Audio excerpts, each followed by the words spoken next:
মাত্র আমাদের গুলাম ভাই এ পজিটিভ, আজ এক মুমূর্ষু রোগীর এই পজিটিভ রক্তের প্রয়োজন।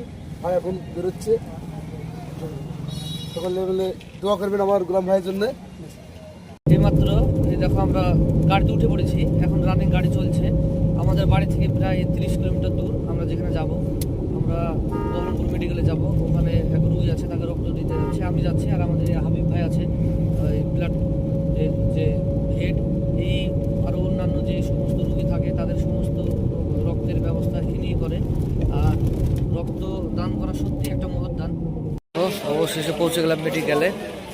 এই দেখো মেডিকেলে পৌঁছে গিয়েছি। এবার এইখানে আমি আজকে রক্ত দিব।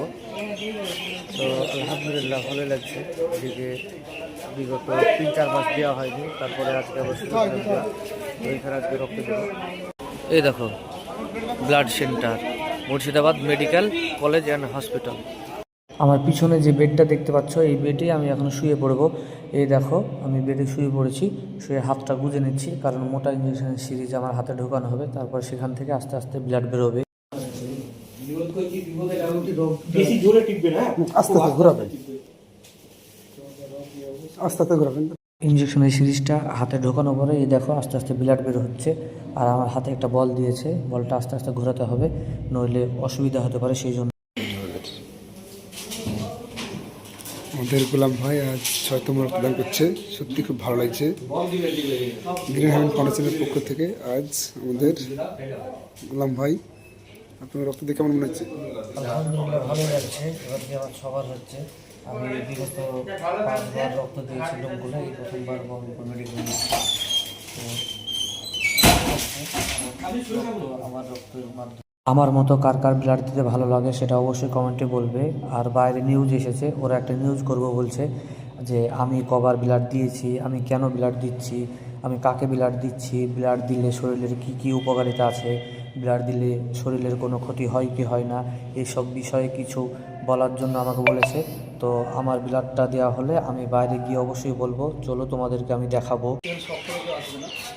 তো 61 বছরের মহিলা নীলা রায় মল্লিক, তার খুব রক্ত সংকট দেখা যায়, হিমোগ্লোবিন 4.1।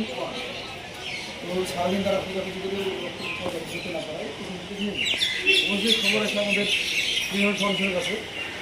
তো আমাদের গোলাম ভাইকে যখন ফোন করি, উনি কিন্তু কাজের মানুষ, ব্যস্ত মানুষ, অনেকগুলো কাজ একদম শেষের জন্য এবার ফোন করলাম, ভাই আপনাকে একটা ব্লাড দিতে দিতে হবে। নিজে বললাম আমি এ করি, এবং উনি নিয়মিত একবার না দুবার না সবার, এবং প্রতি 3 মাস অন্তর ব্লাড দান করে। তো সত্যি আমরা গর্বিত আমাদের গোলাম ভাইয়ের মতন একজন ছেলেকে পেয়ে। এখন আমাদের সমাজে প্রায় মানুষ বলে যে আমার বাপের টাকায়, আমার ভাইয়ের টাকায়, আমার নিজের টাকায় খেয়ে আমি শক্তি করছি, শরীরে রক্ত তৈরি করছি, আমি অন্য কাউকে রক্ত কেন দিব, এরকম বলে। আমার মনে হয় এই ধারণাটা সম্পূর্ণ ভুল।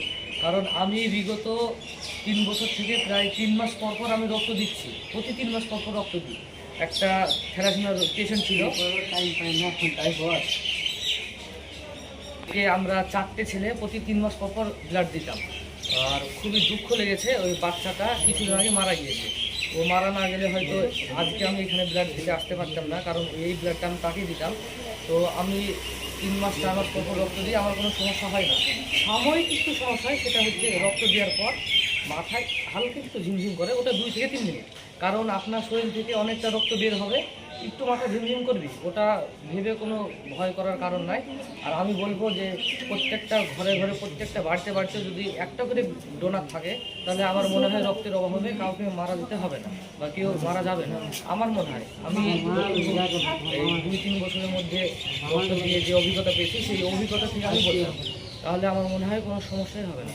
তো আমার শরীরে কোনো, এখন আমি এই মাত্রই বেরিয়ে আসলাম, হয়তো আমার 4 থেকে 5 মিনিট হলে বেরিয়ে আসা, এসে আমি এখানে দাঁড়িয়ে কথা বলছি। আলহামদুলিল্লাহ আমার কোনো সমস্যা হচ্ছে না।